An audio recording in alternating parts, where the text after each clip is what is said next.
Hello and welcome to another episode of Down the Rabbit Hole. This one today is a vaccine double bill. Firstly, I emailed BUPA, the private healthcare company, with the following. Can you tell me if the COVID-19 vaccine is classed as a medical experiment or trial?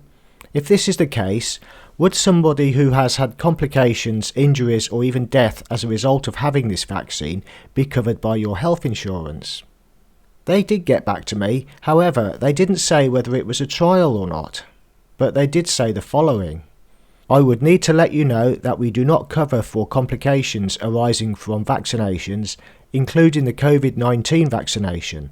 This is because vaccinations are a general exclusion and we do not pay for any treatment costs related to complications caused by a disease, illness, injury or treatment that is excluded from cover. Now this is very interesting. I didn't know this. I wonder how many other people knew this, especially now that the old Jabberwocky is being pushed and so many adverse reactions are coming out into the open. I'm not sure what other health insurance providers' vaccination cover is, but I will email a few more in the coming weeks to find out. Now the second part of this video is about a document that has been doing the rounds on various Telegram channels and social media. As you can see from the URL, it's hosted at the Pfizer.com domain, so it's a genuine Pfizer document. It's a very big document, so I would advise that you look at it for yourself.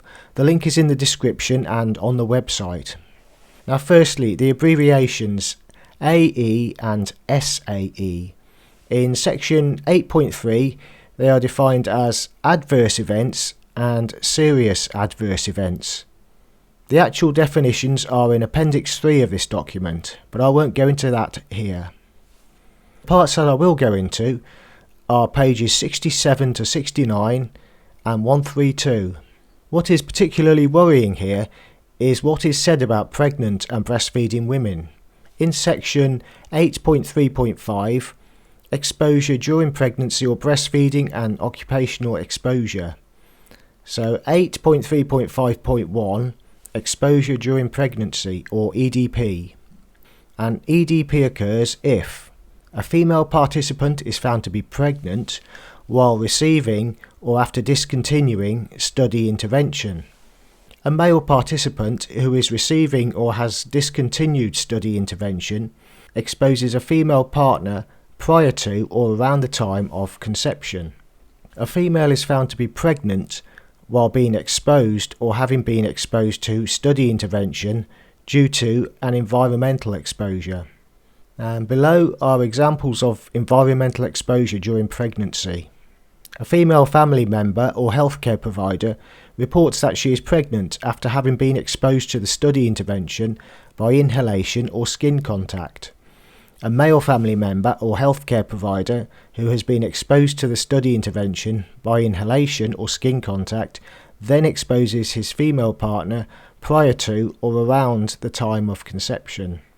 So basically what they are saying is EDP occurs if the woman is pregnant around the time of having the vaccine, if she gets pregnant with a man who has had the vaccine during conception, if a pregnant woman has had contact by inhalation or skin contact with somebody who has recently had the vaccine, if a man has been exposed by inhalation or skin contact to somebody who has had the vaccine, then has contact with her around the time of conception. It is beyond the scope of this video to go into a lot of detail about this. You should read the document yourself and consult a medical professional if you are concerned about any of this. But the document states, abnormal pregnancy outcomes are considered SAEs. Spontaneous abortion, including miscarriage and missed abortion. Neonatal deaths that occur within 1 month of birth should be reported, without regard to causality, as SAEs. In addition, infant deaths after 1 month should be reported as SAEs when the investigator assesses the infant death as related or possibly related to exposure to the study intervention. An exposure during breastfeeding occurs if a female participant is found to be breastfeeding while receiving or after discontinuing study intervention. A female is found to be breastfeeding while being exposed or having been exposed to study intervention, i.e. environmental exposure. An example of environmental exposure during breastfeeding is a female family member or healthcare provider who reports that she is breastfeeding after having been exposed to study intervention by inhalation or skin contact. Okay, so the final part is now 10.4, Appendix 4, Contraceptive Guidance. I'm not going to go into this in too much detail as it's pretty obvious what the message for men is basically. Don't donate sperm or have sex with a woman of childbearing potential during the trial period or for at least 28 days after the last dose. So, to digest what has been said, what these points are saying is the vaccine can be transmitted from person to person by skin contact or inhalation. And it is dangerous to women who are pregnant, attempting to get pregnant, or breastfeeding because it can cause them to miscarry. Infant deaths within or after 1 month should be reported as SAEs. So think about that for a few seconds.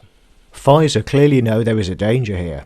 I'm not a medical professional, so can't advise you whether or not to have the Jabberwocky. I would advise you to do research into it before you get sucked in by all the media hype and coercion. But I do know one thing for certain, and that is I won't be having it. Thank you for watching this video. Please like, subscribe and hit the notification bell so you can see when new content is added. If you have anything you would like to share with me, feel free to send me an email. I can't promise to respond to everyone, but will read them all. The email address is in the description below. As always in my videos, I suggest you do your own research as well. Look at the links in the description below and on the website at rebelrabbit.uk and also make your own mind up. Then take a trip further down the rabbit hole.